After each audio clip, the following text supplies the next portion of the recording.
What's going on? Welcome back to Financial Journey. So today I want to talk to you about Fisker. I want to go over some of the current data points, break it down on what's been coming out associated to the company, prompting this sell-off, and if it's justified or not. Before I get into any of that, make sure you guys hit that thumbs up, and with that, let's get right to it.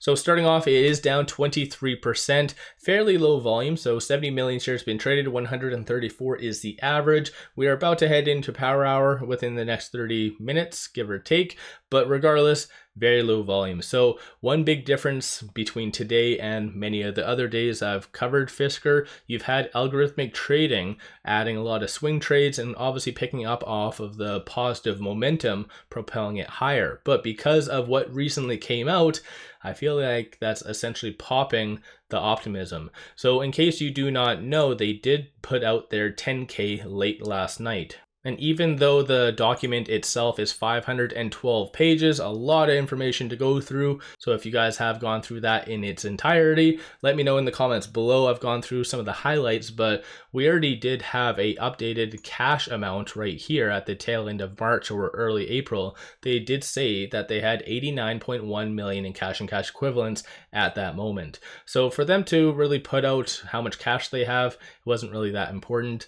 Normally when it comes down to any company unveiling their earnings, I always like to look at cash, how much they're burning through, as far as if there's going to be future dilution. But to be fully honest, the only thing anyone is going to be looking at in this document is about restructuring and if they are going to survive. So in this document, it kind of alludes to several different things, but one of which is this right here. So the company has been seeking additional financing, attempting to restructure its current debt obligations, and continue to discuss financing alternatives with potential providers. In addition to reducing expenses, the company intends to further reduce its workforce and streamline its operations, including reducing its physical footprint.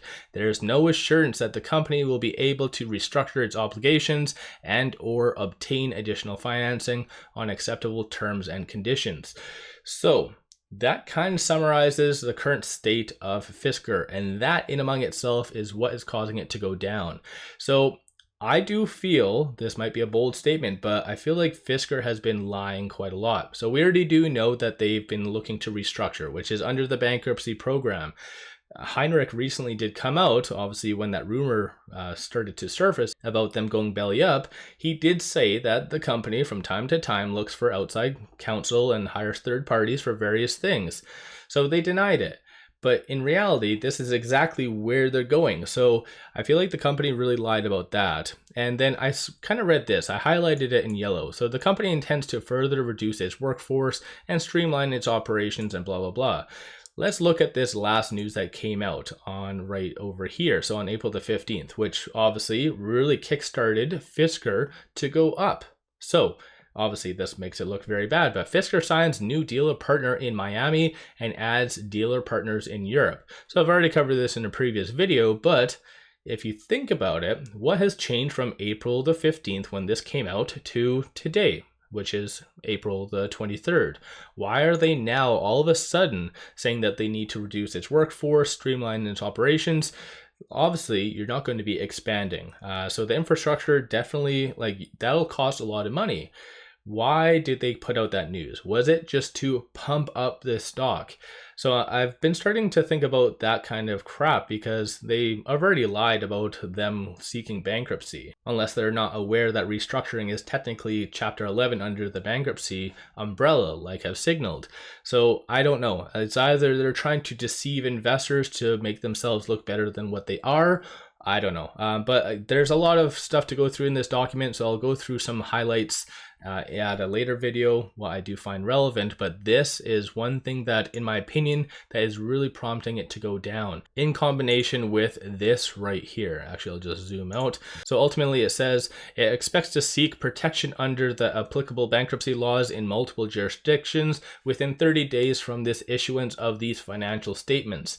So yeah, this definitely is not a good earnings, or at least annual earnings, but for those of you that have been been following my channel, I have been saying time and time again, this was the week that we were going to get updates as far as the whole restructuring, and clearly hidden within the finite notes of all of this 100 or 512 page document, it shows that they have 30 days left, which I already do feel is kind of overextended somewhat. So at this stage in the game, yes, it could have some upside if they do come to some reasonable terms, but in my opinion, I don't really feel like that is feasible or going to come. So at least we do know at this stage in the game, 2 cents is kind of what the intrinsic value is. So obviously if they don't come to terms and conditions, then it will go to chapter 7, which is ultimately bankruptcy.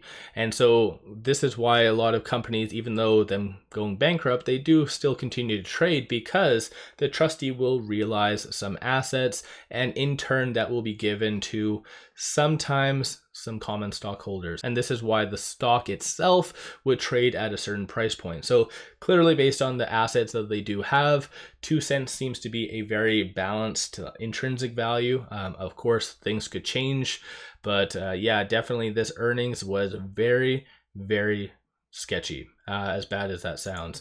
So right now, this is why you're just not really seeing that much buying. Of course, like I said, there could be some upside, but based off of everything, to me, they come off as just lying and just trying to pump it up. But who knows, maybe that might be a unpopular opinion. So let me know your thoughts on Fisker. If you are looking at trading it, just take a mental note of some of these strong support and resistance points.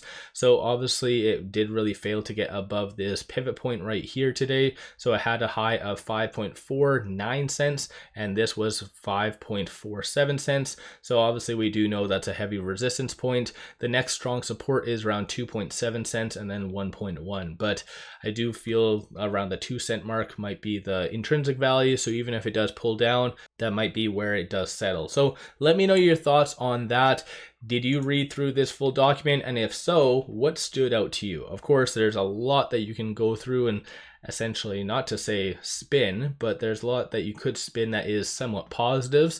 At the same time, there's a lot that could be spun in a very negative way when it comes down to the earnings. Just, I feel like based on a lot of the statements that I did highlight, it kind of shows that the company is trying to deceive individuals, whether it be benefiting themselves or not. Again, that's just my own representation of that. Let me know your thoughts. Don't forget to hit that thumbs up and subscribe. Give yourself a shout out. Have you been buying? Have you been selling? What have you been doing with Fisker? Don't forget to hit that thumbs up, and with that, appreciate all of you watching.